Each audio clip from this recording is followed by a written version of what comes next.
Cratylus, ancient Greek Cratylós, is the name of a dialogue by Plato.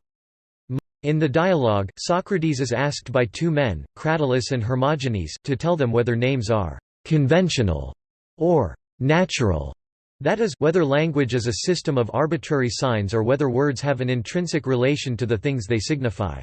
Correctness of names, peri onomaton orthotetos. In other words, it is a critique on the subject of naming Baxter when discussing a onoma and how it would relate to its subject. Socrates compares the original creation of a word to the work of an artist.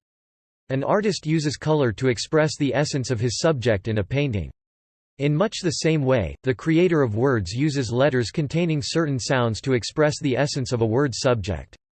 There is a letter that is best for soft things, one for liquid things, and so on.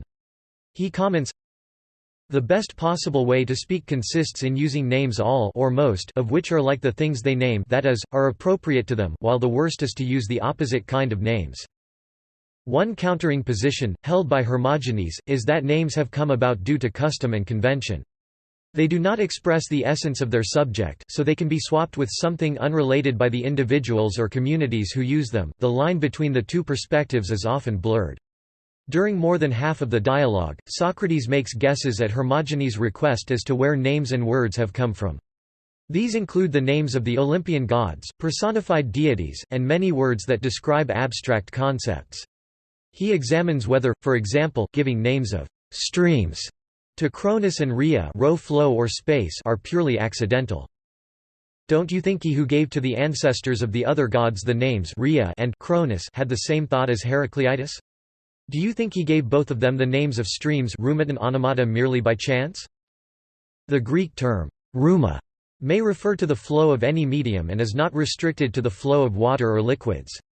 Many of the words which Socrates uses as examples may have come from an idea originally linked to the name, but have changed over time. Those of which he cannot find a link, he often assumes have come from foreign origins or have changed so much as to lose all resemblance to the original word.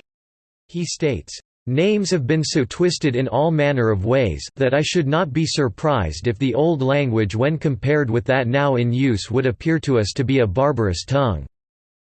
The final theory of relations between name and object named is posited by Cratylus, a disciple of Heraclitus, who believes that names arrive from divine origins, making them necessarily correct. Socrates rebukes this theory by reminding Cratylus of the imperfection of certain names in capturing the objects they seek to signify.